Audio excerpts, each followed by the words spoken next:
4 number कह रहा है दर्शाइए कि एक वर्ग के विकर्ण बराबर होते हैं और परस्पर समकोण पर समद्विभाजित करते हैं। ठीक है, मतलब हमें इसके विकर्ण भी बराबर दिखाना है और दिखाना है कि ये समकोण पर समद्विभाजित करेंगे। तो मैं यहाँ पर एक वर्ग ले लेता हूँ, इसका नाम कुछ देता हूँ ए बी सी डी। ठीक है, और इसके विकर्णों को मिला देता हूँ। हम लोग पहले विकर्ण को बराबर दिखाते हैं, फिर हम लोग देखेंगे कि ये विकर्ण एक दूसरे को समद्विभाजित भी करते हैं समकोण पर। ठीक है, तो हमारे पास क्या दिया हुआ है, दिया है ए बी सी डी एक वर्ग है। बस यही कह रहा है कि ए बी सी डी क्या है आपके पास, वर्ग है। तो सिद्ध करना है, तो सिद्ध करना है, क्या सिद्ध करना है, तो पहले हिस्से में करना है कि इसके विकर्ण बराबर है, यानी ए सी बराबर में बी डी दिखाना है। और दूसरा कह रहा है कि विकर्ण एक दूसरे को समकोण पर समद्विभाजित करते हैं। विकर्ण ए सी और बी डी एक दूसरे को समकोण पर समद्विभाजित करते हैं, ये भी दिखाना है, समद्विभाजित करते हैं। ठीक है, तो चलिए अब इसका प्रमाण देखते हैं। तो हम लोग पहले वाला हिस्सा इसका देखते हैं। तो इसके लिए मैं क्या करूंगा ना, यहाँ पर ले लेता हूं त्रिभुज ए बी सी तथा त्रिभुज बी ए डी में। ध्यान से देखिए, ए बी सी और ए बी ए डी, इन दोनों को मैं क्या करता हूं, सर्वांगसम करके दिखाता हूं। तो सर्वांगसम करने के लिए देखिए, पहला तो आपका बी सी, यह बी सी इस ए डी के बराबर हो जाएगा, क्योंकि हमें पता है कि वर्ग की प्रत्येक भुजाएं बराबर होती है। वर्ग की प्रत्येक भुजा समान होती है या बराबर होती है। ठीक है, इसलिए आमने सामने की भुजा बराबर होगी।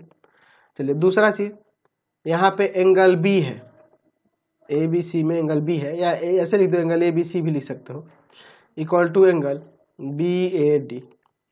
क्यों, प्रत्येक 90 हो जाएगा, क्योंकि वर्ग का प्रत्येक कोण क्या होता है, समकोण होता है। अच्छा, तीसरा चीज क्या हो जाएगा, तो ए बी दोनों में है, यहाँ लिख सकते हैं कि ए बी इक्वल टू में बी ए, उभयनिष्ठ है। तो यहाँ से त्रिभुज सर्वांगसम नहीं हो जाएगा, त्रिभुज ए बी सी सर्वांगसम हो जाएगा त्रिभुज बी ए डी। कैसे सर्वांगसम हो जाएगा, तो सर्वांगसम हो जाएगा साइड एंगल साइड सर्वांगसमता से। ठीक है, अब देखिए जब ये सर्वांगसम हो गया तो यहां से हमारा यह ए सी बराबर नहीं हो जाएगा बी डी के सीपीसीटी से, तो हमने पहला वाला हिस्सा कर दिया इसका। ठीक है, चलिए दूसरे वाले के लिए मैं क्या करता हूं कि यह वाला त्रिभुज और यह वाला त्रिभुज, इन दोनों को मैं क्या करता हूं, इन दोनों छोटे वाले त्रिभुजों को सर्वांगसम करता हूं, ताकि विकर्ण एक दूसरे को समद्विभाजित करते हैं, इतना मैं दिखा सकूं।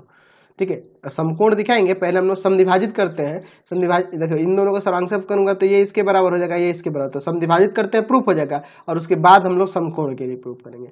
तो मैं यहाँ पर इन दोनों त्रिभुजों को लेता हूँ, यहाँ त्रिभुज आपका हो जाएगा बी ओ सी और यहाँ हो जाएगा डी ओ ए, यही ना हो जाएगा। चलिए लेते हैं त्रिभुज, दूसरे वाले की बात हो रही है, त्रिभुज बी ओ सी, त्रिभुज बी ओ सी तथा देखो बी ओ सी तथा त्रिभुज डी ओ ए में, इन दोनों में देखिए यहां से एंगल ओ बी सी, यह वाला कोण इस कोण के बराबर हो जाएगा ना, एंगल ओ डी ए के बराबर हो जाएगा। क्यों से, क्योंकि देखो यह इसके समांतर होगा, यह आपका एक वर्ग है तो यह वाला इसके समांतर होगा, तो यह एक क्या ट्रांसवर्सल का काम करेगा, तिर्यक रेखा का काम करेगा, तो ये इसके इक्वल नहीं पर हो जाएगा एकांतर अंतःकोण से, एकांतर अंतःकोण का युग्म है।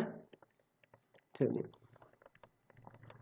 दूसरा आपका हो जाएगा, यहाँ BC जो होगा ना, यह BC इस DA के बराबर हो जाएगा।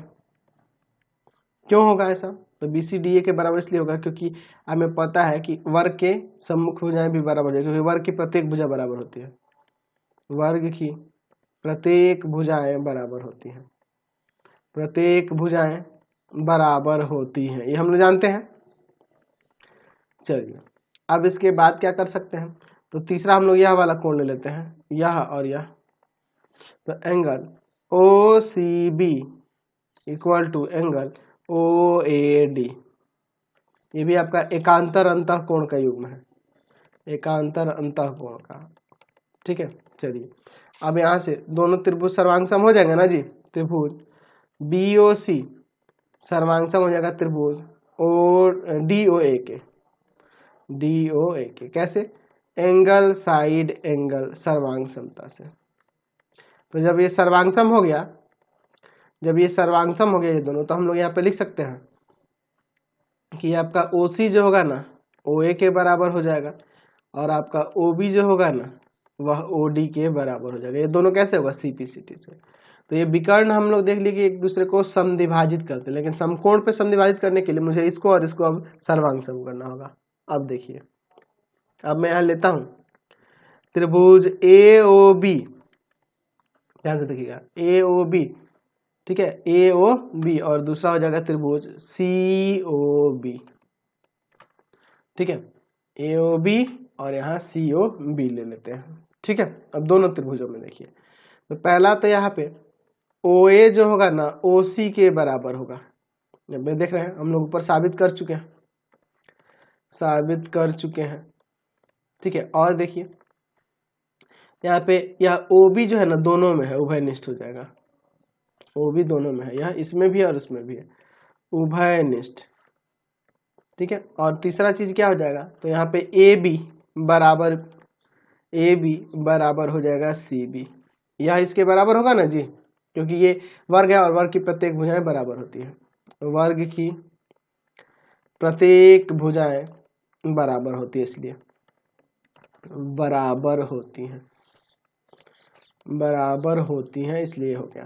तो यहाँ से त्रिभुज सर्वांगसम हो जाएगा, त्रिभुज AOB सर्वांगसम हो जाएगा यहाँ से त्रिभुज COB के। कैसे? साइड साइड साइड सर्वांग समता।